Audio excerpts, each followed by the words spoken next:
I'd been interested in working with the Headford Lace Project for many years now.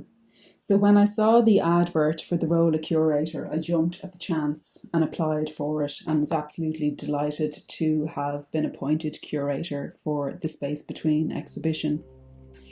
I'd always loved the way Headford Lace Project were so active and involved in reviving the almost forgotten history and heritage of lace making in Headford, and the way in which they were eager to reimagine that heritage of lace in creative and collaborative ways. The Space Between is an international lace exhibition showcasing the work of 34 artists and makers from all over the world, each using and working with lace in their own individual way. As the curator, I wanted to create a space that these artists and makers could present their work and highlight the technical abilities and skills of these people, the importance of lace to their own practice, and of course the way in which lace can be used to express and communicate ideas like any other creative medium or art form.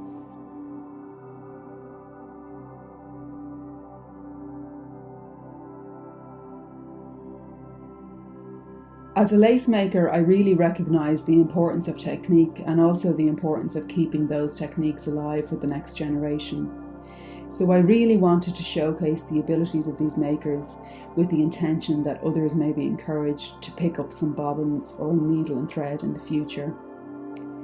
Curating this show was a wonderfully challenging experience. We had no gallery and we had no walls to hang work on.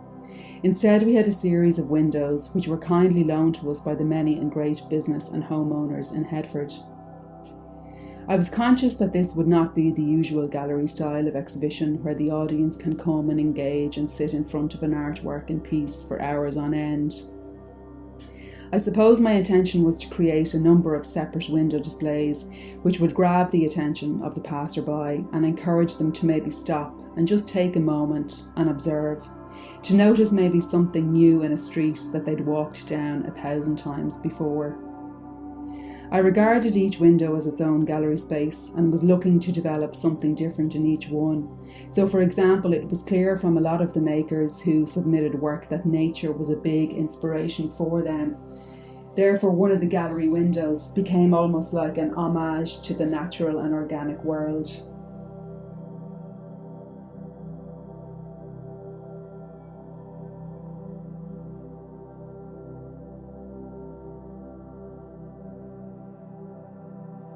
I also thought it was really important to try and not disguise what we were actually doing.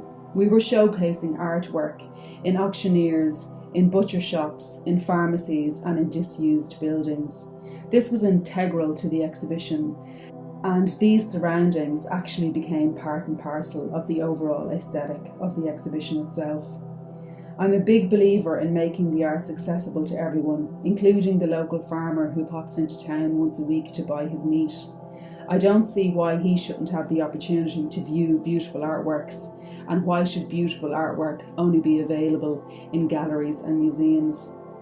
It was really important to me to capture this, and that was what was very unique about the show.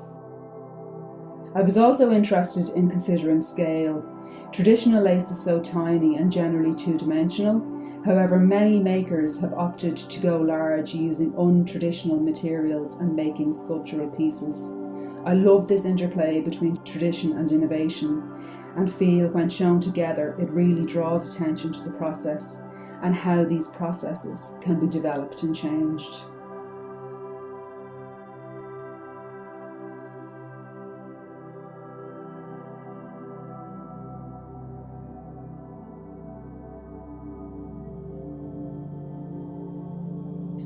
I love also the contrast between the curated window displays and the shop owners' displays.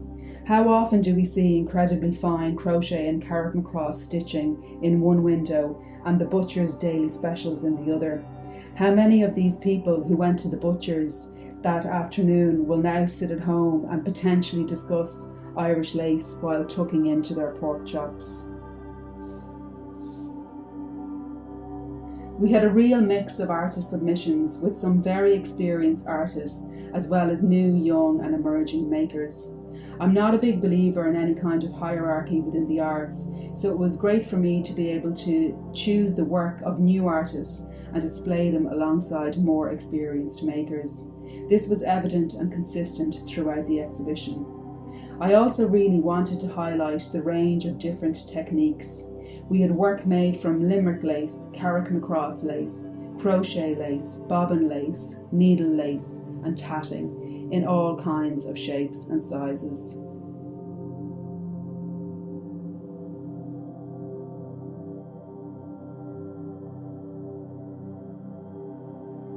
While many of the windows included work from a number of artists, some work was displayed alone in a window space. For example, one artwork created in memory of the 796 babies which were found in a septic tank at a mother and baby home in Chun was displayed alone in the only window in Headford that had railings.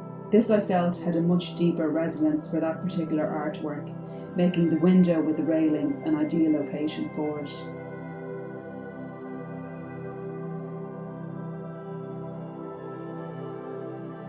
It was a wonderful privilege for me to have so many amazing artworks for this show, and it was absolutely fantastic to be able to bring them together in very creative and unusual ways. The history of lace is a fascinating story, with people for centuries drawn to its aesthetic, its fragility, the many and varied narratives associated with lace, its relevance to the female labour movement, its connections to forced labour, its symbolism, its social status. The list goes on, and that list is endless. As the show did not take place in a regular gallery space, I was unable to control lighting. This actually became a very interesting element, as the shadow cast by certain hanging laceworks continually changed as the sun moved around. So in one sense, that allowed me to capture the nuances of lace and show how differently certain artworks can appear depending on what kind of light was available on that particular day.